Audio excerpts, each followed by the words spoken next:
Hello, welcome to Timmy Matt Politics with me, Mr. McClellan. For this video, we're going to look at pressure group effectiveness. This is a really common question that you can get relating to pressure groups in the A-level exam, and I would say that more often than not, a question will indeed focus on the effectiveness of pressure groups. So therefore, we're going to run through the various factors which cause some pressure groups to be more effective than others. Good starting place, of course, is to define what a pressure group is. It is always worthwhile to show evidence that you know what key terminology actually means. So in terms of a definition for a pressure group, it is a group of like-minded individuals who seek to influence decision makers but don't seek elected office themselves. Couple of points just on that. Group of like-minded individuals speaks for themselves. They don't seek elected office because if they did, they'd be more akin to political parties, which they of course are not. And also they seek to influence decision makers. That's quite broad. Pressure groups do seek to influence all decision makers, not just the government. But I think for the purposes of this video, and indeed for the purposes of your A-level exam, you're going to focus on particularly the influence that pressure groups seek to have on the government. But it can be wider than that. Also, I would make sure, perhaps in an introduction or at least somewhere in your answer, that you talk about the term pluralism, because pressure groups are absolutely pivotal to the operation of a pluralistic democracy, which the UK likes to think that it is. And indeed, pluralism, remember, many competing voices, that's to be encouraged, because if you encourage many competing voices, you have debate, you have opinion being raised, and hopefully, therefore, you can come to right and proper solutions in time. So whilst pluralism, it can be difficult to manage when you have many competing voices, but pressure groups are absolutely key to the operation of a pluralistic society. So I would get that in there to get you a few Gucci points, if you like, from the examiner, to show that you know that particular term. So, in terms of the determinants of pressure groups' success and their effectiveness, good starting point is to look at Wynne-Grant's typology. Now, I'm sure that you know this, but Wynne-Grant, the political scientist, he defined pressure groups to fit into 4 different broad categories. They are insider, outsider, sectional, and cause groups. Just to elaborate on that, insider groups, I'm sure you probably know, they have close links with decision makers, specifically the government, and they often operate subtly. So they do things behind closed doors, they don't like to preach about what they're doing, they don't like to advertise it, but they tend to operate behind the scenes because they have those close links with the government, and the government will indeed consult insider groups. Good example of that are the British Medical Association, the BMA.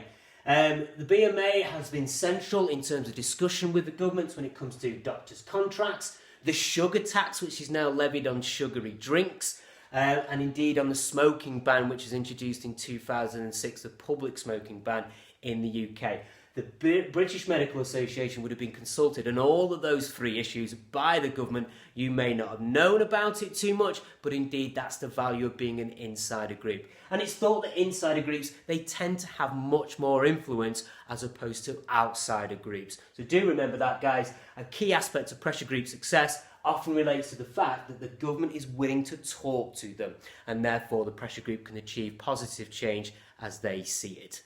Moving on from that, we've got outsider groups. So outsider groups, in contrast to insider groups, they're not consulted, and these tend to be more brash, if you like. They tend to advertise what they're doing very publicly, and they crave media attention. So they're certainly noisier. A good example of an outsider group is Greenpeace. As an example of what Greenpeace do, as well as boarding oil rigs and indeed oil tankers, recently they actually climbed the Shard building in London, which I believe is the tallest residential building in Europe. So they climbed the Shard, and they were actually doing that in order to campaign against oil drilling by the company Shell in the Arctic. And the reason why they chose the Shard apparently was that from 3 buildings surrounding the Shard, Shell actually were headquartered, or at least based there, and therefore Greenpeace felt it was a visible protest, and workers who were employed by Shell could actually see their protest.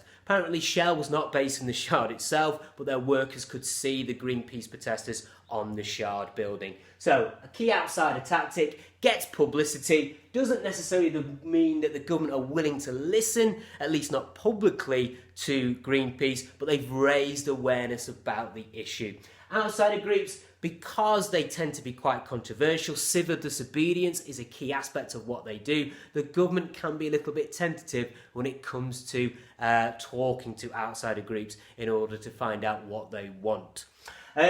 Moving on from insider and outsider groups, we have sectional groups. So sectional groups represent particular sections of society. They represent powerful interests, and a good example can be the British Bankers Association. British Bankers Association, not necessarily a huge pressure group in terms of their membership. Obviously, is only going to include employees and indeed the major of banks, but you could argue that they have a profound influence on the political landscape in this country. And one example of that are cuts to corporation tax. Now, just to give you a statistic on this, in 2003, corporation tax was at 30% in this country, and it's now in 2020 moved down to 18% in this country. So that long-term cut to corporation tax, I imagine the British Bankers Association will be very pleased with that. So you can see how much influence they potentially have on the government when it comes to that tax on profits, which is what corporation tax is.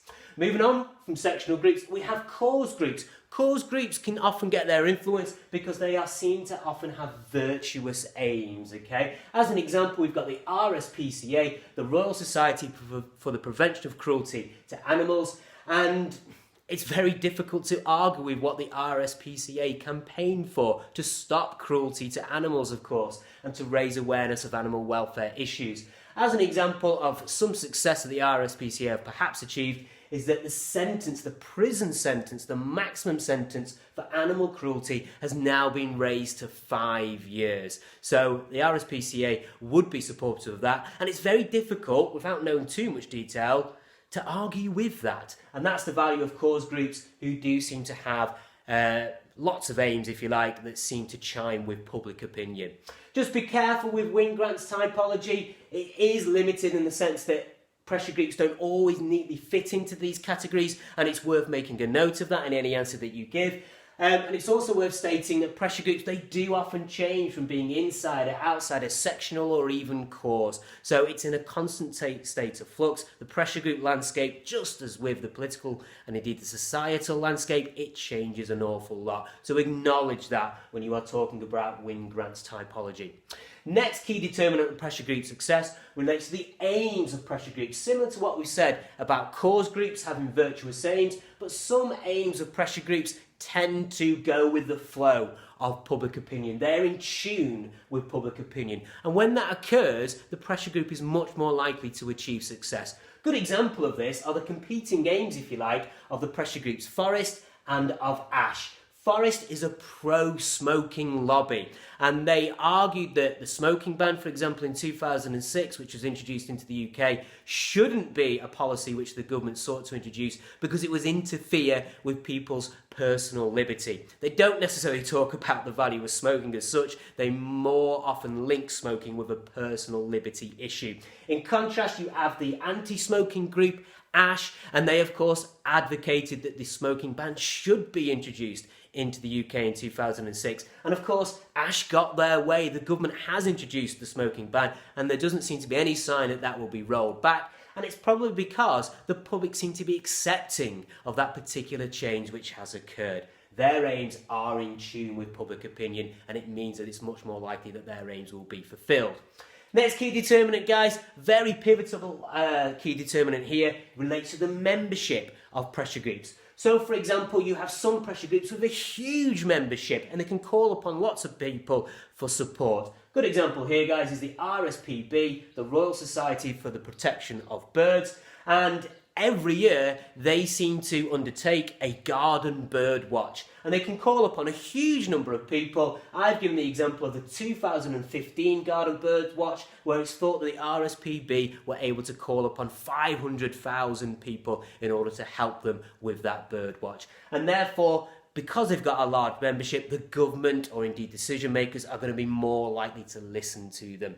Moving on from the RSPB, we've got the Bar Council, much smaller membership than the RSPB, but what's interesting about the membership of the Bar Council, which of course represents the interests of barristers, is that they're seen to be an influential membership. These are likely to be intelligent people who are relatively wealthy, and therefore the Bar Council, it can be seen to be a pressure group that it's worth listening to. Only 16,000 members approximately, or at least that's how many barristers there are in the UK. I assume that many of them are indeed a member of the Bar Council. And indeed, they are incredibly influential in the sense that they represent a key profession in this country. Having said that, it's no guarantee of success. For example, we still had rather swinging justice cuts in this country where public financing of the justice system has contracted quite a lot in recent years. So even though you may have an influential membership, it doesn't always mean that you get what you want. Moving on, we've got Fathers for Justice. The interesting thing about Fathers for Justice is a common cited example. Don't overdo it in your essays. I think examiners get a little bit tired of the Fathers for Justice example always being trotted out, but it's worth mentioning at least once. And the interesting thing about Fathers for Justice is that they are seen to have an activist membership. They are typically an outsider pressure group. They get an awful lot of public attention, and that's probably because of the sorts of things that their members get up to. The wearing of the superhero dad's costumes, the scaling of Buckingham Palace, and indeed of Parliament, it tends to make it into the newspapers, and therefore they try and achieve positive change by raising public awareness through some of their activities by their members. And moving on, guys, in contrast to the activist Fathers for Justice, we have the National Trust. National Trust has a huge membership, 5.6 million members, but to be harsh on them, you could characterise them as checkbook slacktivist members. They're not going to dress up in their fancy costumes. They're looking really to join the National Trust to get the benefits that come through National Trust membership. For example, visiting stately homes and fantastic places of interest in the UK. It's not to suggest that these members don't care about these places. They absolutely do, I'm sure of it, but they're not necessarily willing to engage in direct action in order to achieve what the National Trust wants to achieve, which is probably to maintain the heritage and indeed the beautiful places that exist in the UK. So we could characterise them rather harshly as checkbook members, a checkbook membership. Okay, so there's the membership. In terms of the determinants of pressure group success. We'll now move on to the resources, and I've used Oxfam here as a case study. Oxfam is a well-known pressure group. It operates internationally and it's capable of raising approximately £400 million annually, which is a huge sum of money, and therefore it allows Oxfam to do great work. I'm sure many people would agree with that in terms of poverty reduction and indeed helping the lives of those who are most poor in the world.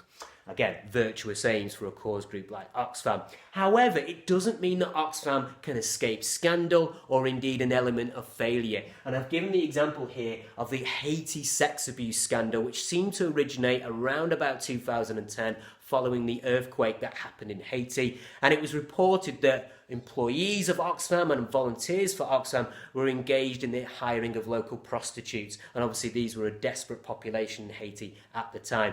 What was worse for Oxfam, it was alleged that they covered up some of these abuses by some of their employees and their volunteers. So just because you are a reputable pressure group, which I'm sure Oxfam is, it doesn't mean that you're immune from criticism, which obviously dents the reputation of that particular pressure group.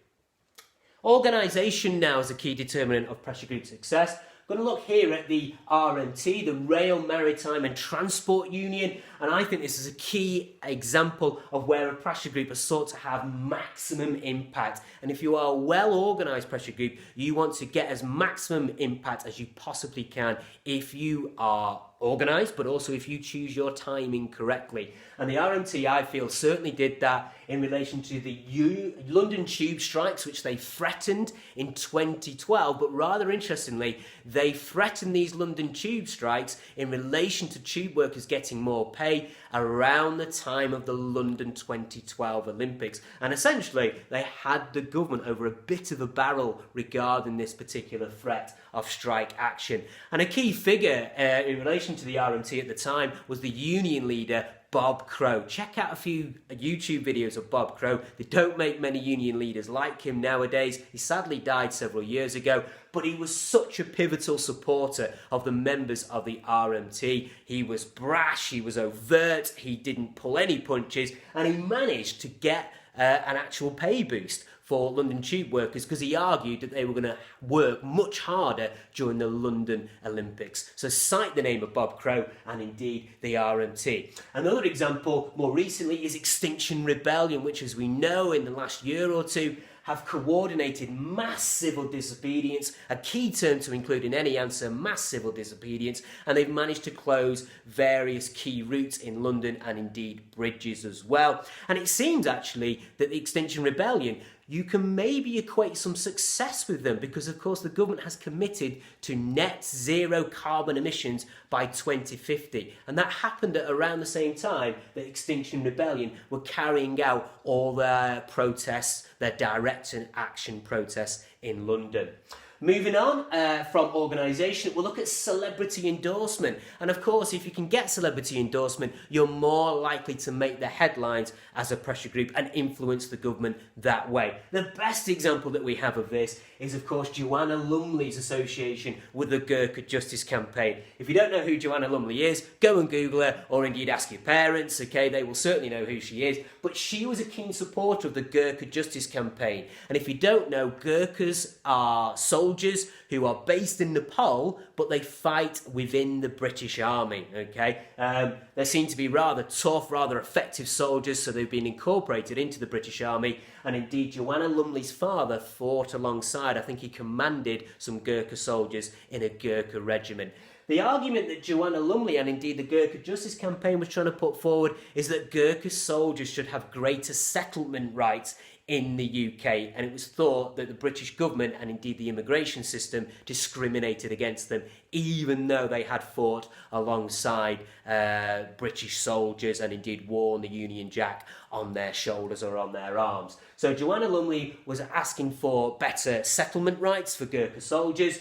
And she managed to achieve some concessions from the government. There is a really useful YouTube clip to look at if you type in Joanna Lumley, Gurkha Justice Campaign, and type in the name Phil Woolis, because he was the Home Office Minister at the time, and he was dealing with this particular issue. And you can see live footage of Joanna Lumley almost metaphorically arm-twisting Phil Woolis, the government minister, in order to give her the concessions that she wanted. And she did actually manage to achieve, together with the Gurkha Justice Campaign, greater settlement rights for Gurkha soldiers. So celebrity endorsement can get you that sort of access.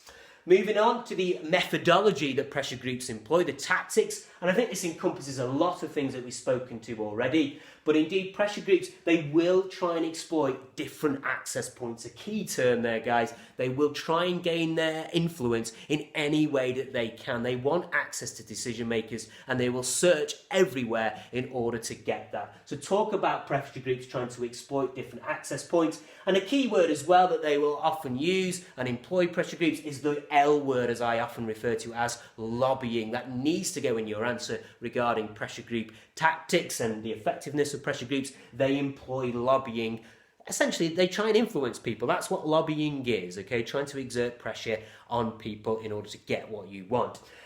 Just to expand on the methodology of pressure groups, in addition to what we've spoken about already, pressure groups, we know that they will try and influence the government. I think we've covered that already. But they'll also try and influence the judiciary. Pressure groups will often try and challenge the lawfulness of particular government decisions or indeed the decisions by the courts. And they'll do it by bringing cases before the judiciary. A common example of that will be through the mechanism of judicial review. And as an example of that, we've got some key infrastructure projects that have been hotly debated in the UK in recent years, including HS2, including the third runway at Heathrow. They've all gone through the courts, and indeed HS2 and arguably the third runway at Heathrow will carry on going through the courts, and pressure groups are likely to be at the heart of at least supporting and indeed funding these cases. And there's another example, guys, of how pressure groups try and exert their influence through lobbying. by funding as well. And a good example of that, probably the most obvious example, is the way in which trade unions try and influence the Labour Party. Now, don't assume that the Labour Party always listens to trade unions. They are, of course, well funded by trade unions. Most of the time, the Labour leadership does have a close relationship with trade unions, but think of the example of Tony Blair's government, where Tony Blair wasn't necessarily as sympathetic to the trade union movement as indeed more recent Labour leaders like Ed Miliband and indeed Jeremy Corbyn. So don't fall into that trap of assuming that the Labour Party and indeed trade unions are like that all the time.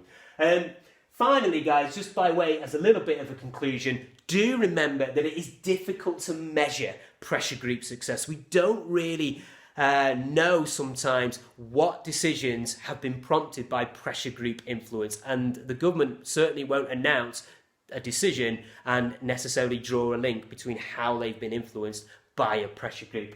Equally, guys, pressure groups can be ignored. Good examples of that are the Stop the War Coalition and indeed the Iraq War in 2003. The Stop the War Coalition coordinated the largest mass protest in London in around about 2003, and yet the Iraq War still happened. So it's thought that the Blair government of that time absolutely ignored the Stop the War Coalition in spite of that large protest. So sometimes pressure groups can employ really useful tactics, but they seem to have no effect at all.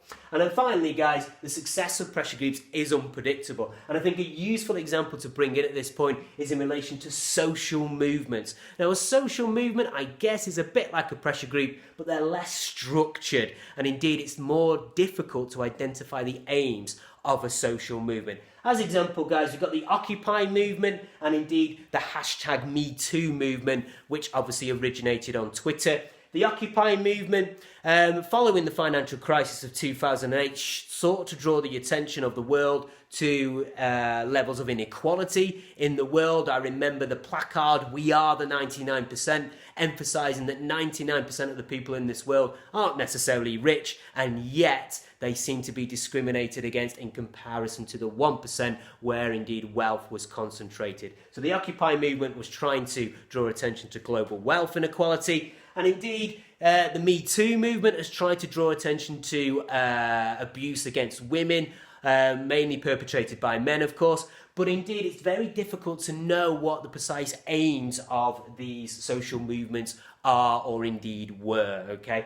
Arguably, they had some success in terms of raising awareness. The Me Too movement, I'm sure, would point to the conviction of Harvey Weinstein as a measure of success. But really, beyond that, it's very difficult to know precisely what they want. And many people, I would probably suggest, at the heart of these movements simply want to raise awareness, and by doing that they will try and achieve positive change. But social movements, of course, they've always existed, but I guess they have increased in terms of their notoriety simply because of the ease of communication, the powers of the internet, of course, and therefore social movements, despite being less structured, don't have an identifiable leadership as well. They can have measures of success, but they tend to come and go relatively quickly. Whereas in comparison, many other recognised pressure groups, they tend to exist for a lot longer.